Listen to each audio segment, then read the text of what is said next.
बिस्मिल्लाहिर्रहमानिर्रहीम अल्लाहुम्मा सल्ली अला मुहम्मद व आले मुहम्मद। अस्सलामुअलैकुम। दुरूद पाक पढ़ने के बाद दुआ मांगने का राज। आज एक बेहतरीन राज से पर्दा उठाएंगे हम, और मैं ये बात दावे से कह रही हूँ कि अगर आपने ये वीडियो जितने गौर से समझ कर सुन ली ना, इंशाअल्लाह ताला उतना ही दुनिया व आखिरत में आसानी और राहत आपका मुकद्दर बनेगी। ये वीडियो उन लोगों के लिए बहुत ख़ास है जो लोग दुरूद पाक से मोहब्बत करते हैं और जिन्होंने दुरूद पाक को अपनी ज़िंदगी का हिस्सा बना रखा है। दुनिया में बेशुमार नेमतें आपकी मुंतज़र होंगी। यकीन करें, आपके मुकद्दर पर लोग रश्क करेंगे। हर वो चीज़ जिसकी आप ख्वाहिश रखते हैं और दुआओं में अल्लाह से मांगते हैं, वो खुद चलकर आपके पास आ जाएंगी। ये बहुत अहम बात है और मेरी अल्लाह रब्बुल इज़्ज़त की बारगाह में दुआ है कि अल्लाह पाक ये बात मुझ समेत तमाम मुसलमानों के दिल में उतार कर इस पर अमल करने की तौफीक अता फरमाए। देखें, कानून कुदरत जो है ना, जो चीज़ या जो अल्लाह की अता करदा नेमत खलूसे दिल के साथ आप खल्के खुदा में तकसीम करोगे ना, वो नेमत अल्लाह पाक कई गुना बढ़ाकर आपको वापस लौटा देता है। यकीन के लिए आप खुद आजमा कर देख लें। अब वो नेमत दौलत हो, इज़्ज़त हो, रिज़्क हो, मोहब्बत हो या दुआ हो, सबको बढ़ाकर तेज़ी से आपकी तरफ उसे लौटा दिया जाता है। ये कुदरत का कानून है और कुदरत का कानून कभी बदला नहीं करता। इस चीज़ पे हमारा पुख्ता ईमान और यकीन होना चाहिए। देखें, दुरूद पाक तो माशाअल्लाह आप सभी लोग पढ़ते हैं और यकीनन इसके बाद रात को या जिस वक्त आप अपना दुरूद पाक मुकर्रर किया हुआ पढ़ते हैं, उस नशिस्त के बाद आप लाजमी दुआ भी मांगते होंगे।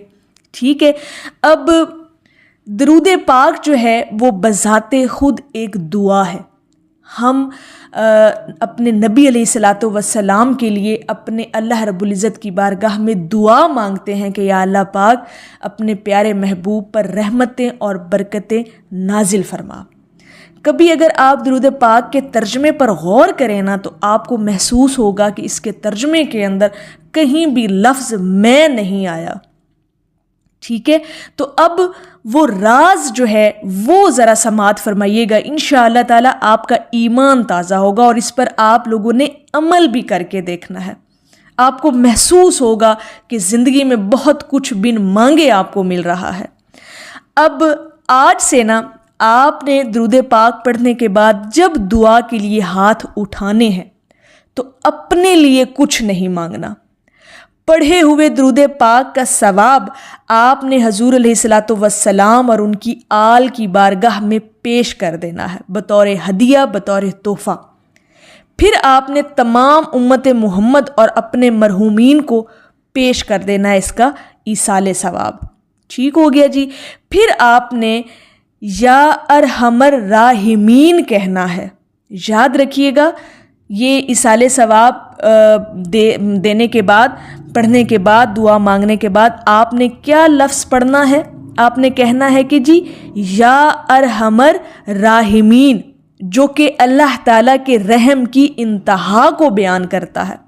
इसके बहुत से रूहानी फ़वाइद और फ़ज़ाइल हैं। इसको 3 मरतबा पढ़ना दिल की पाकीज़गी, अल्लाह की रहमत की हसूल और दुआ की कबूलियत का ज़रिया बनता है। फिर आपने सबसे पहले अपने वालिदैन की मग़फ़िरत के लिए दुआ करनी है। वो हयात हैं तब भी, वो फौत हो चुके हैं तब भी। और अब वही एहसास, वही कैफियत अपने अंदर भी पैदा कर लें जो आप अपने मसाइल के हल के लिए दुआ मांगते वक्त पैदा करते हैं। यहाँ पर ये टर्निंग पॉइंट है, यहीं पर आपने इस बात को समझना है और यही हमारा आज की वीडियो का अहम टॉपिक और राज है जो हम आपके साथ बयान करने लगे हैं। ठीक हो गया जी।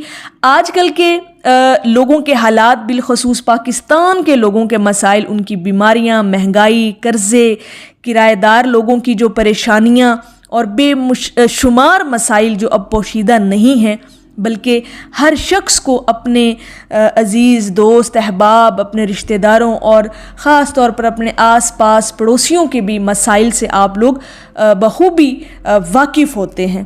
تو آپ نے خلوص دل کے ساتھ آپ نے ان کی سب بیماریوں کے لیے، ان کی قرضوں کی ادائیگی کے لیے، کرایہ داروں کے ذاتی گھر کے لیے اور دیگر مسائل جن سے آپ واقف ہیں ان کے لیے آپ نے دعا کرنی ہے.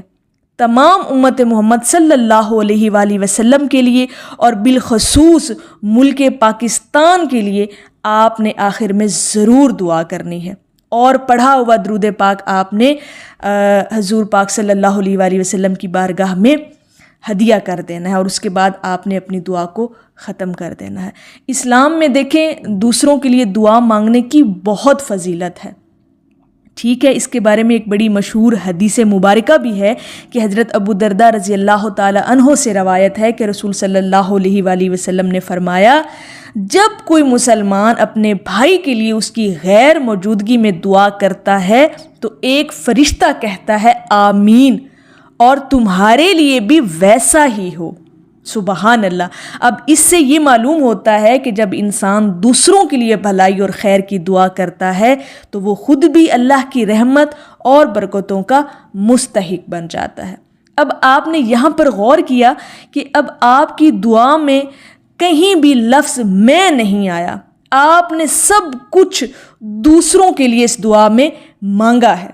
اب یہاں پر قانون قدرت تیزی سے کام کرتا ہے. جو چیزیں، جو نعمتیں، جو دعائیں آپ نے دوسروں کے لیے مانگی وہ کئی گنا بڑھ کر تیزی کے ساتھ آپ کو ملنا شروع ہو جاتی ہیں. یہ ہمارا ایمان اس چیز پر ہونا چاہیے. یہ بہت اہم راز ہے، اس پر عمل کریں اور ڈھیروں رحمتیں اور نعمتیں سمیٹیں. انشاءاللہ تعالیٰ آپ اس راز کو اگر آپ عمل میں لے آتے ہیں تو آپ انشاءاللہ تعالیٰ ان ساری نعمتوں کو اپنی زندگی میں شامل ہوتا ہوا باقاعدہ طور پر محسوس کریں گے.